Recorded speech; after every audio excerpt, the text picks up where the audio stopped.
Assalamu alaikum. Welcome to the MadMamluks. I'm Mahin and I'm here with my co-hosts, Shaykh Amir Saeed and Sim. And today, live in studio, we welcome a very special guest, Shaykh Amin Kholwadia, who is the founder and president of Darul-Qasim, which is an Islamic institution of higher learning in the Chicagoland area, but also has chapters across the United States. So Shaykh Amin, first of all, thank you very much, Jazakallah khair, for coming on the show today. Thank you, Jazakallah. It's an honor, pleasure to be here. It is truly a treat, and for me especially, and I'll tell you why. In this whole DuPage County where we grew up, Shaykh Amin was definitely a teacher. Everybody somehow relates to him as being his teacher, whether through Ramadan of leading. There was a time, I think, where you were actually leading prayers at IFS and giving the talks and taking care of all of that. So everyone has directly or indirectly had touch with Shaykh Amin, whether it's learning or getting advice. And but for me, this is a major treat, is because I still remember in the year 2000, I was trying to learn Arabic with him, and I didn't do very well because of that situation I was in at that time and the busyness that I was at. But there was one time where I went to his house and I said, I have to have a conversation with you. Tell me if you remember this. And there was another brother there that was helping you, I think, painting the house or something like that. And you took the time out, and you didn't have to. And he sat with me, and he said, okay, you want to go and study? Let's see if these feelings that you have are actually, if they're real, if you really are ready to do so, right? And when he said that to me, I think, okay, no one else did that to me, because everyone's like, go, go, go, go, And he actually took the time to be like, okay, let's see if you're ready to do so, because we don't want this to end, in a negative way. That's kind of what I got from it. So he talked with me. He had a conversation with me. His house was being renovated at the time, and he's taken out the time to talk to me and this and that. So that was something really awesome. And at the end, he was like, you know what? I think you should go ahead with it, and make sure that you're very careful. And one golden piece of advice that he told me was, he said, you're going to be gone for at least a few years, because at that time I was planning on being Mauritania for 4 years, but I was there for a year and a half. And he said to me, when you come back, make sure you don't open your mouth for 6 months, because a lot's going to change. Even if you see something that you think is wrong, don't say anything, right? And that's exactly what it was. And he's the one who actually pushed me in that way, and that's why I firmly believe I'm forever indebted to this individual. So it's a major treat to have him. I'm sorry it took so long, but alhamdulillah, we have the place, so it's very comfortable, and it's actually a presentable studio. We didn't want to bring you to a studio, someone who has your reputation, community, some place where it would be inconvenient or anything like that. So it's very your presence has a grandeur to it too, inshallah. Yes. No, it's a pleasure. It's all mine to be here with you guys, mashallah, young, energetic. And the reason I told you to shut up for 6 months is most probably you didn't know anything. Yeah. You're right. I honestly still don't. Good, Mash. No, it's just we have to be careful when we learn something fresh. Okay, then we need to process it, and the re-acclimatization is a process, and you need time to do that. Of course. Yeah, so that was the reason why I said don't engage in meaningful conversations. No, I completely understood that after I got back too, because it gets tempting. Yes. You want to say something, you learn something, and you think that you can now but there's no wisdom behind it then. No. It's only emotion, which can be very destructive. Yes. Good. I mean, you made it good. It's all alhamdulillah from your du'as and your advice, mashallah. Yes. And, Shaykh Amin, so you mentioned before while we were setting up that you're Gujarati in ethnicity. Yes. How many years did you live in India before you were in the UK? Yeah, I was in India for about 3 years. Then I moved with my mother and 2 sisters to England, where my father already was there. Okay. And then we lived there. I lived there until I was in high school. Then after high school, I went back to India to study. I did my hifz in Gujarat, studied in Bangalore, Sabil Rashad. I studied 1 year in Karachi. The rest of the studies was in Darul Deoband, UP, India. Mm-hmm. And I spent some good time with the judge of India, Qadi Mujahid Islam, in Bihar, Patna, Pulwari Sharif. So that's the extent of my travels. So no, this is. I'm sorry, I didn't know this, but I didn't know that you spent time with the judge, because when many people ask me, studying with Shaykh Amin, what should I study with him? And one element, I actually mentioned this to you guys too. One of the highest levels, or the highest level of exercising fiqh, is being a judge. Yes, it's different than being a mufti, because a mufti, it's not fard to completely follow everything. But if a judge decides something, there's a lot of implications. Someone's life can be on the line. That's right. And one thing we realize about how you conduct yourself is you conduct yourself in a very judge-like fashion, which I don't see in many individuals. And I'm not going to make this a session of completely just all praising you, but it's something that we should recognize, because something that's always intrigued me, that I always wanted to ask on this podcast, is there's many people who studied where maybe you've studied, right? Deoband, Darul Deoband, and but you're not like the average, and I don't mean this negative about anybody else, but you're not exactly like them. You don't teach your methods, your mindset is not like theirs. Rather, there's a different element. And that's what I don't know about you guys. I want to know what makes you tick in that way, that you have a different approach, of teaching. Basically, Allah has been very kind to me. And, I've always wanted to think in a very organized way, structured way. My early schooling in England helped me develop, an attitude in life that was organized, structured, especially in the thinking. When I went to India, I was very fortunate that I met my Shaykh, Wallahi yarhamu, Shaykh Muhammad Miran, and he was also exceptionally organized in the way he understood life and reality and everything else. And wherever I went, in Sabil Rashad, the first madrasa I really went to, post-Hifz, the founder was a judge also. Allahu Akbar. And the last school I went to was also a judge. So I think in sandwich in between two judges, you see what you see in front of you. And I even told this to my students. I taught your son also. And that was actually, I was saying this before the podcast, at first it was kind of intimidating. Don't worry, but I was intimidated by you as your father. But it was like, how am I going to teach his son Islamic studies? But I don't know if you remember me saying this. I said that if there's anyone that can be a judge that I know in the United States, it would be Shaykh Amin, right? An Islamic judge. Yes. Right? And that it's kind of understood even the way you conduct your talks. Judgeship is necessary to understand the Islamic law. That we value Islamic law, and it's slightly different from fiqh. Fiqh doesn't become law until a judge gives a verdict and until the government approves of that law being enacted. So that's where my curiosity has always been. That in my early days when I was in school, I came across some encyclopedias where they, for some odd reason, praised Islam and the Muslim civilization. I find it very odd in Western Europe that nowadays is very different. But I was intrigued by the level of organization, legal organization that the Muslims offered.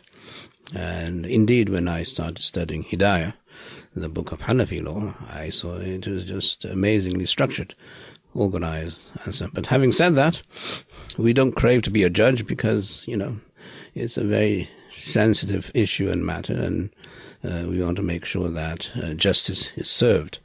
And that's difficult to do if you're always listening to the sad stories of the community day in, day out. And you have to get real with life and practical about life also. So rather than take the route of being, a judge, black and white, counseling also helps. It does. Yeah, it does. Sure. And one thing I remember, and you guys can chime in. I'm just going to keep going back and forth one thing I realized in the book of Al-Hidayah that you mentioned, the section of Adab al-Qadi, right, of how a Qadi conducts himself. And when I went through that portion, I realized how detailed every move of a judge is, because the expectations are so high of the judge. Yes. He's expected to almost be superhuman. Yes. Right?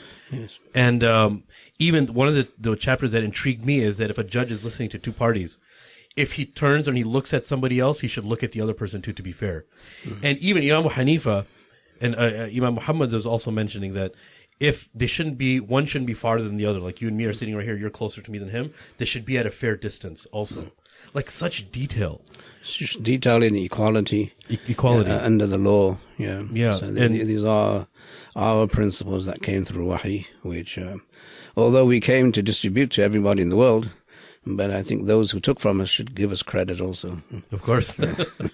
Now, after you finished your studies in India, did you return to England? Yes, I came back to England. I worked as a translator for about 2 years. Then I came over here, and the rest is history. Right now, you came directly to Chicago, or did you? No. I came to the West Coast, the prettiest part of the US of A. I quickly realized it wasn't for me. Like, too expensive? Reasons. Too expensive and too wild. I wasn't that wild. Okay. MashaAllah. No, Yeah. it was like south. It was like the Bay Area. The Bay Area, yeah. And see. it was a complete desert. Meaning there were very, very few Muslims, and the Jummah I did attend was very poorly conducted, and some people said, the only place you might be comfortable is Chicago. I said, well, Somebody really said that to you? yeah. So I said, oh, fine. So Chicago was not on my itinerary exactly, and somehow Allah brought me here, and then as you can see, alhamdulillah, it's been okay.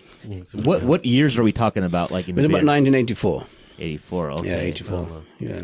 Okay, so this is like This is like Before you were born. I was born in 81 actually. You were? I was born. Yeah. Oh, 81 well, you also. don't look like that. Which is good for I try to dress like a 19-year-old. It annoys my wife, so I keep it up. you. Well, I You didn't know know. what I remember when Shaykh Amin came to Chicago, all the young kids in the area were really happy seeing someone who was a little bit younger. Yeah. And, and they were like, "Oh, have you heard of Hafiz Amin? That was your moniker back then." And everyone wanted to go and sit with you because you were able to relate Yes. to But them. not only that, they love the accent too, because we've never Yeah, seen totally. any scholar that came. They actually had, with all due respect, Yes, we don't yes, mean, but they had a Desi accent or Arab accent. yeah. But then you have this individual, mashallah, and then you had guys, and not in any ill manner, they started trying to imitate him because they liked the accent. I don't know if you were aware of that, Yeah. but a lot of people love the accent. Yeah, I was told later on that many people tried to mimic me. And, I don't have any recordings of those. But, Confess your sins, everyone out there. Now, one thing that I remember over the summer, we had a chance to we had a chance to kind of be flies on the wall with a breakfast between you and Sheikh Yasser Qadi. yes. And I remember you telling him that, he needs to, and I would assume this advice is for any American da'i, Yeah. is to spend a week in Chicago. Yes. Not give any talks, just hang out. Yes.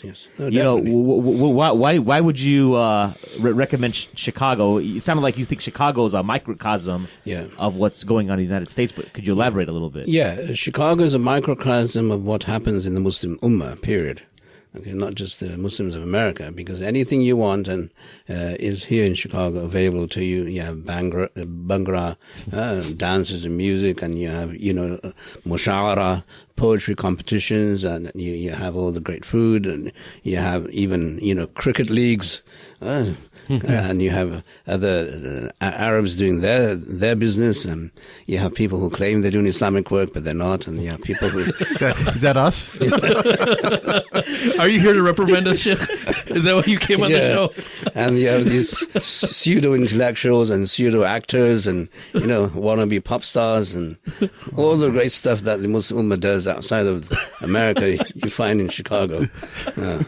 And I think that's why the selection, if I can move into this, is why you chose this institute Yes. to be in Chicago.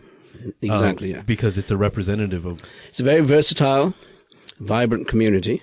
Things do get done in Chicago by hook or crook eventually, although some of the time we use to plan may be better served.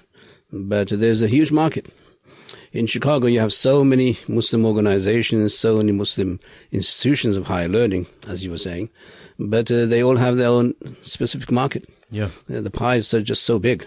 Yeah. Yeah, and I think people who want to do work in the USA should have a field trip to Chicago once before they start their work. Yeah. And one thing I realized is one of the teaching vehicles that you have, the driving force, was filled with a lot of wisdom, but not just average wisdom. It was a Ghazali type wisdom. A lot of the talks that I've attended of yours, you refer to Imam al-Ghazali and you uncover a lot of these things, not only just in purification of the soul aspect or tazkiyat an-nafs or tasawwuf.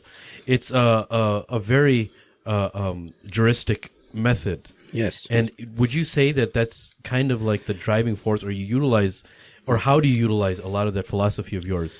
Again, it goes back to the philosophy of organization and structure, that everything God creates has to come through an organization and a structure, like the word wahi, okay, and the word amr. Amr means order and command, but there has to be a structure in it. So Imam Ghazali, because he was, the tail end of the early scholars, not quite the mutaqaddimun, the early predecessors, but he was there at a time when they had already fathomed the depth of the law. And because of that, he represents both the spiritual component and also the legal component. But the reason I would speak about Ghazali and speak through Ghazali would be because of the spiritual component, to bring people down to earth, literally, so that you say that this is Allah's favor on you, that you're actually thinking about Islam in this country, the superpower of the world, and you have the ability to worship freely, which I think we still do. Yeah. That hasn't been rescinded, has it? As of today? As of today, no. Good. Allah keep it that way. I mean. Yeah, inshallah. But it was that was what I call the Islahi paradigm, the Islahi approach to reforming the Muslim Ummah. Then Darul-Qasim is about the academic paradigms, and the academic paradigm has to be on par with the community and culture of mainstream America. So in mainstream America, what do you call a good education? Okay. You don't call high school a good education. That's a necessary, like almost fard ayn level of education, right? A good education is at least you have a bachelor's. Even these athletes who, are entertainers, they claim they went to college. And they claim they have a degree. Now, whether they did anything with their education, that's a different issue. But at least I was saying they had a bachelor's. So Darul-Qasim was under this rubric that we wanted to cater for students who wanted to learn Islam at the bachelor's level, at the master's level, and eventually, inshallah, at the PhD level. So that's the organization structure I came up with, so that it's kind of consumer friendly, and we use the market language, and it's not alien to a young person who's born and raised here.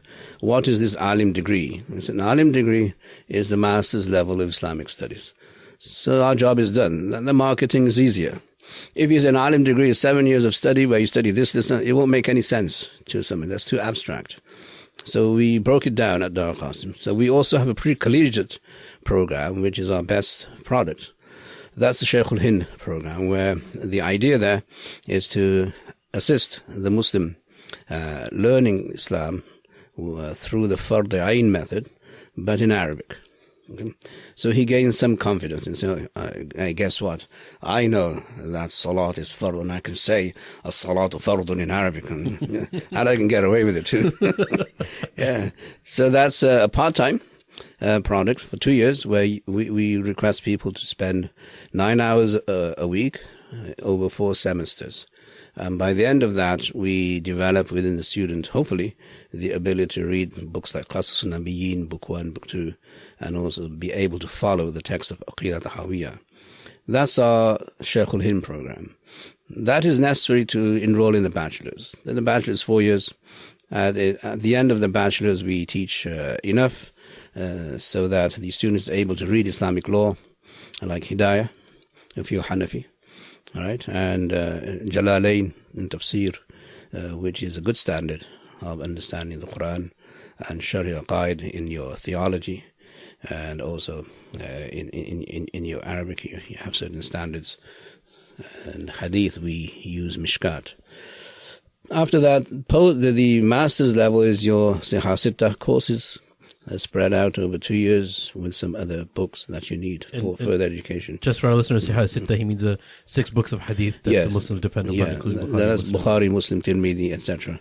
That you're able to read that in your master's level of education. But we just reframed it So the master's is hadith based, basically. The master's is hadith based, so that you can understand your fiqh better. Very nice. Yeah, that's what it is. And I heard that you're coming out with a PhD level now too. We are, en route in the to works. making a PhD level program also. SubhanAllah. We just need more geeks to come on board.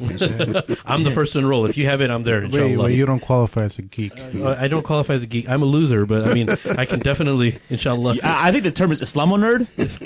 No, I'm not one of those either, but Yeah. I did speak to you about the master's program, inshallah, Yes. and I was planning on going back overseas, but if you have something in my backyard, I'm definitely, No, and please, especially yeah. if you're the one responsible for it. You're be an honor. welcome. Anyone who has that level of education already, they're welcome to join the master's program, which is a 3-year program, the last year being for a thesis, kind of writing program.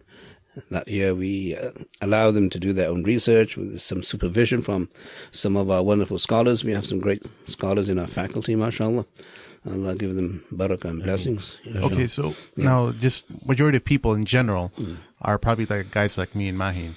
We're undergrads and we professionals. We don't have further education like PhD or anything. Where would we start at Darul-Qasim? You would start at the Shaykh al-Hind level, or pre-Shaykh al-Hind if you don't want to do the whole 2-year course. And what does that entail? 4 semesters. Your earlier courses, you just do Arabic. Okay. At your own pace. Okay. And you go at your own pace. And you can also benefit from the other programs, which are community service based. Okay. I've separated what is community service from what is actually ilm and knowledge. Community service is what, Muslim masajid mosques do and other organizations do, that they help the community grow or raise funds for projects, and they offer 5 times salat on premises, and they have some counseling services, and they have some drives. Did they have darses too, like a dars in this or a dars in that? Yeah, so we initially started out with the community service program, where it will just be what we used to call the appetizer courses, durus, on this subject and this subject. Now, just to bring the crowd in so that they get a taste of, the great names that we have in our great history. MashaAllah, the Ghazali and Ibn Qayyim and, other great scholars. What's his name? Ibn Atallah, the person who wrote the Hikam. Right, Ibn Hajar, and some of the courses, works that he did, Ibn Nawawi's courses, and so on. So that was just to introduce the scholars to the community, so that they would appreciate that we have a level of scholarship in classical Islam which is second to none. To infuse that pride in the Muslim mind in this country, that this country develops only because of its education and its educational institutions. Harvard, Yale, Princeton, Stanford, Berkeley is perhaps the reason why America is still America.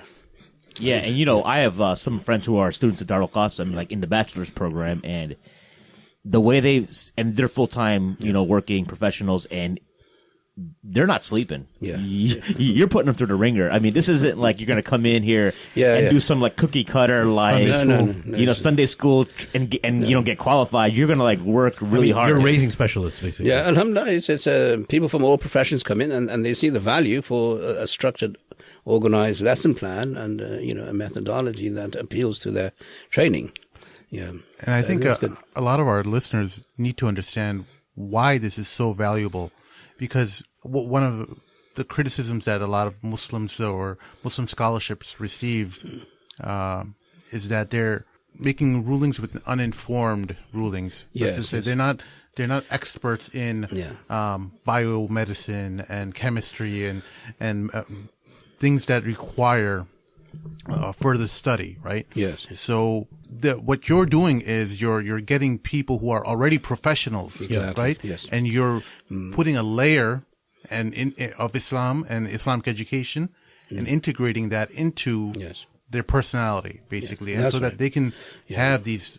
That's right. So Islamic knowledge has been infused into them so that they perform in their fields at a much higher level with much more energy and confidence that they can actually contribute to mainstream American academics and, writing in journals and white papers and publications and books and all of that. So we do want to create the ability of Muslim professionals to take the lead in their various, professions, but through the academic lens, not just through the lens of earning money and making,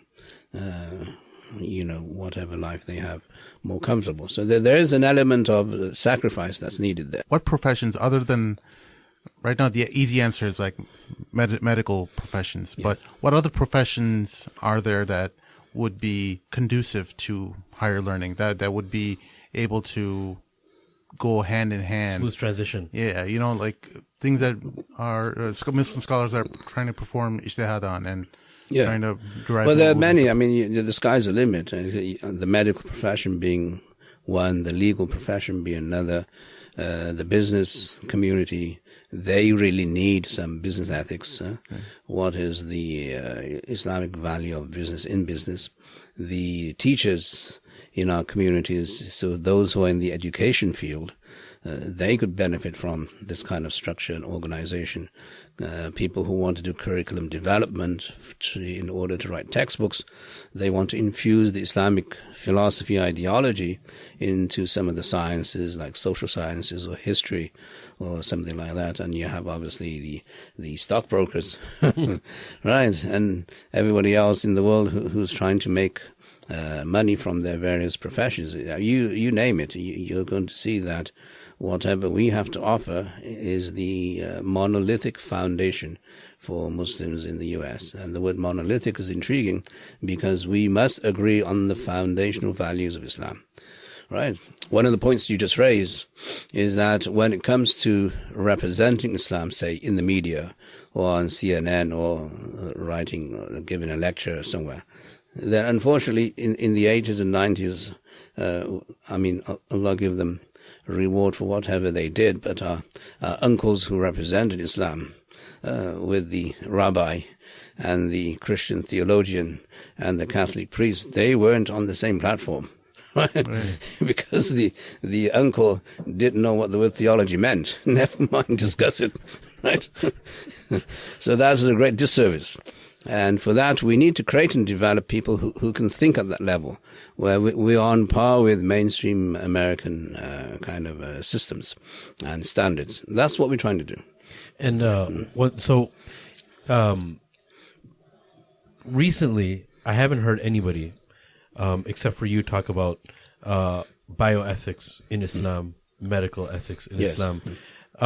What drove you to actually get involved in these in these specific fields? Well, it is basically a need.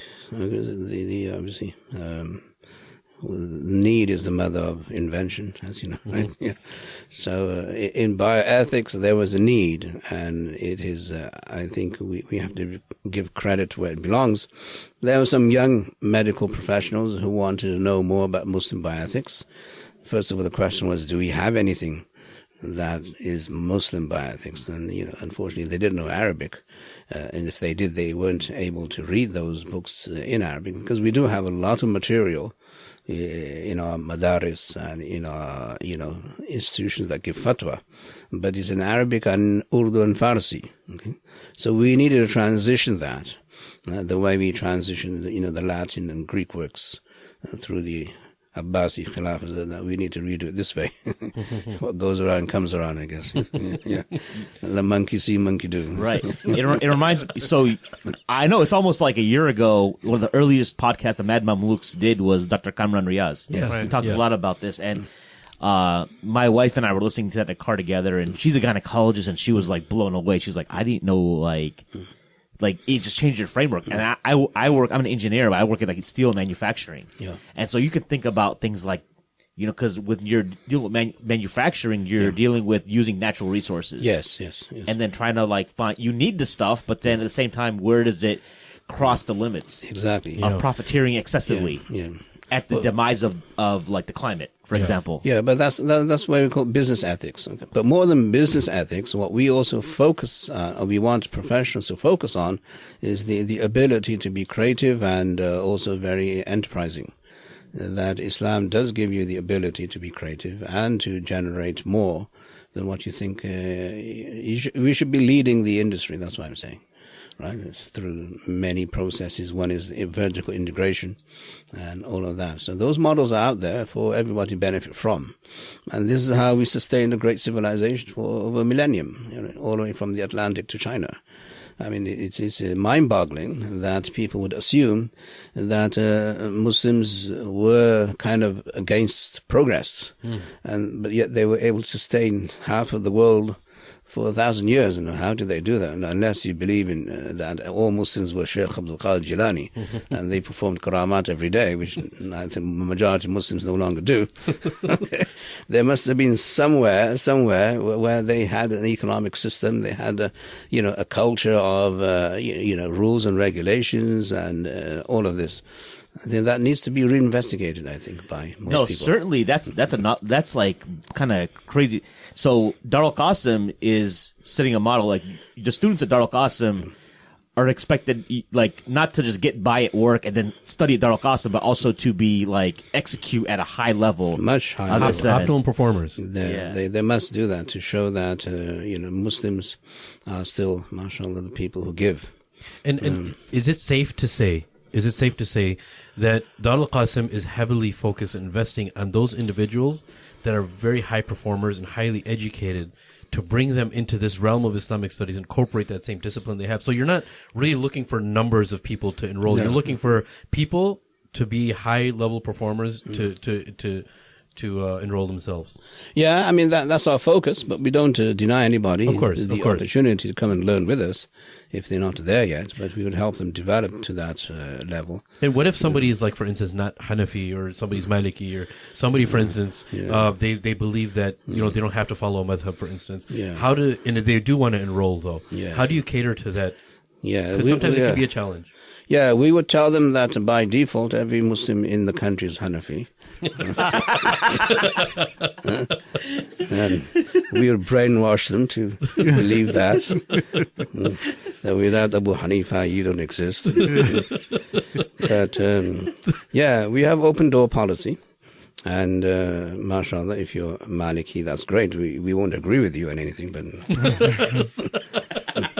if you're Maheen's Maliki, by the way. Yeah. You're hurting his feelings, I think. That's fine. That's fine? That's what we're here for. This is America. Tell him you don't like Ohio State either. Tell him you're a Cubs fan. I think he'd be more upset about that if you insult Ohio State. Yeah, I can always change madhabs if it's convenient. Yeah. You can al-asa liman asa. You can utilize the staff in order to but if you're from Ohio, I feel for you. That's punishment enough. Especially Cleveland. I'm from Columbus, actually, but yeah. I also don't like Cleveland. Well, that's close enough. Like 2 hours or so, I was in Cleveland yesterday, by the way, and I told them, we did a number on you guys forever. If there's hope for the Cubs, then there's hope for Amir. Wow, yeah. Yes.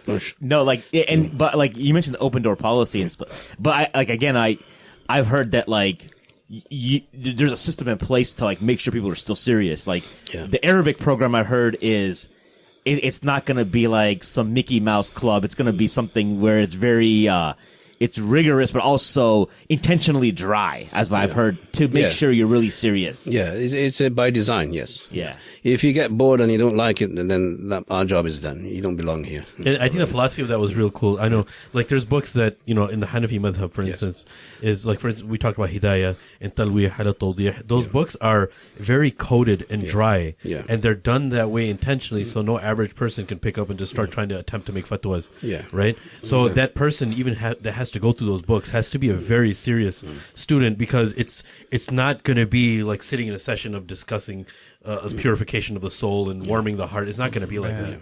But you actually have to. It's going to make you realize, even though it's a dry subject, you're going to end up loving it. You're going to have to discover that you have a brain first. Yes. No, but I don't know if and we can move on to the next thing. But I think sometimes people they don't realize that people who specialize in fiqh or in comparative fiqh, that and its own, if you have a drive for it, that itself is a type of tazkiyat an-nafs. Oh, definitely, it is. It is, right? It gives you the boundaries within which you may live and perform and practice your deen. Yeah, and the way everything manifests into itself is beautiful. Very necessary. Without that, you won't have a civilization. Civilization doesn't exist without a legal theory. Now, obviously, our president is proven us wrong at the moment. But there you go. Things do happen. Yeah, but I agree with the approach to make it like almost like have like a weed out program, because in the 2000s when a lot of us got interested in the deen, there was a glorification of studying Islam, right? And but a lot of it's just hype. It's just like it's like a fad. Yeah. And so like Darul-Qasim is here like, okay, if you're here for the fad, like, all right, you ain't gonna last too long. Yeah. Yeah, we don't serve Pepsi. Don't serve Pepsi. Yeah. You bring your own Zamzam with you. MashaAllah. And I know we're running out of time. I think it's almost 4:00 now. Just one quick thing is for our listeners, we want them to kind of understand that no matter how high of a level a human achieves in Islamic academics, they always have this human side to him and the human side to them, and they may watch sports once in a while, right? And they may find it okay, right? I understand that you're somewhat of a Cubs fan. Are you a pretty hardcore Cubs fan? I don't know. Well, it's in the genes, You're from India, you're from England, then bat and ball makes a lot of sense to you. Cricket, So the cricket and baseball, they kind of converge together somewhere, at least in the tools and the names. What about real football? Not the football of the United States, but the real football. Are you into real football? The real football, yes. That's more of a childhood passion. So, do you have a favorite Premier League team? Yeah, we do, but I can't say that on the air. Why not? No. Have they been relegated? Well, no. One thing about football is, meaning in America we call it soccer, is you have hooligans, and if they find out that you like another team, they may. I bet Shaykh Amin's a fan of like Millwall. They have like the worst hooligans around. No. I chose them because they have a component of jihad in their name. Their nickname is called the Gunners. Oh, Arsenal. Okay, I see. Nice. Arsenal happens to be an Arabic word by the name. Does it really? Yeah, it's from Darul-Qasim. Yeah, where they used to make the weapons. Really? Hence the word Arsenal. So it's an Arabic word which, makes sense that some Muslim would actually support the team. Did you know there was a town in Ireland? They back in the 1700s or 18th century, they had a potato famine and they were starving, and the Ottoman Empire sent them a great generous amount of food. And to make a long story short, they put the star and crescent on their seal. So if anyone's familiar with soccer, you'll see club crests and whatnot that have crosses and whatnot. These guys have a star and crescent on there in honor of what the Ottomans did for them. Good. I don't know. That's and the reason why I bring that up to light is that even though it's a very rigorous program and there's very high expectations for the program, but you have somebody who's the president and the founder of Al-Qasim. And obviously, in the introduction, we didn't do justice. I mean, we'd have to go on and have a long list to do justice to your introduction. You should come and visit us, and then you can do justice there. Okay, no, for sure. As being a judge, we'll do justice for you. But what I'm saying is that the reason why I mentioned that is because the individual that's the president and the founder, he understands what the average person does and how they watch sports and how they're entertained, and you bring that into obviously the curriculum, because I've seen you do that before. That you're very real with the crowd. You're at the same level as them. As sometimes we see, and may Allah reward all of us for all of our efforts, but sometimes you fall into the trap of talking about something that people don't understand what you're talking about, and you can't do that, right? Well, the beauty of understanding the Quran is that it allows you to relate to the language of people. Okay. And that's what we do when we train, that we're supposed to speak at the level of the people. And unfortunately, or fortunately, the people, they understand sports analogies very easily. Yeah, they do. So they do. like losers and more Me. losers. No doubt. Well, all right, Sheikh Amin, jazakallah khair for coming That's through. good. And I wish we would have you for 2 hours, but Yeah, it's maybe yeah. some other time. But I'll take the offer. We're gonna I'm gonna visit you guys. Well, Inshallah. you still have a tafsir class going on? Sunday mornings, 11 a.m. Central Time is live webcast for anyone else Okay. who wants to just go to the website. It'll be free. Okay. You just Darul-Qasim Darul-Qasim. Darul-Qasim.org is the We're We're website. gonna have it Yeah. In the show notes, and if Yeah. anyone's interested in enrolling, when's the next, for example, the Shaykh al-Hind program kick off? Well, we go by the academic year, so the next one will be in fall this year, inshallah. Yeah. Okay, and how does one, and the information for applying everything is on the You website? just go online and you register, and everything else is kind of very straightforward. Okay, and if someone has, let's say someone like says taking a few levels of Arabic, Yeah. they would place into the appropriate level. You will be placed where you belong, yes, Right, inshallah. sure. Hopefully. Some do fall through the cracks. They get relegated. They'll get relegated. All right, on that note, we will wrap it up for our special guest, Sheikh Amin Kholwadia, and my co-hosts, Sheikh Amir Saeed and Sim. This is Mahin for the MadMamluks. And before I forget, forgot a normal plug. Like us on Facebook, follow us on Twitter. We are on iTunes, so give us a 5-star rating if you haven't already. We'll make sure the Sheikh does the same as well before he leaves. I don't know if he's on an iPhone or not. Inshallah. And for you Android folks still living in the Stone Age, we're on Stitcher Radio. So for the MadMamluks, we are signing off. Assalamu alaikum. Jazakumullah.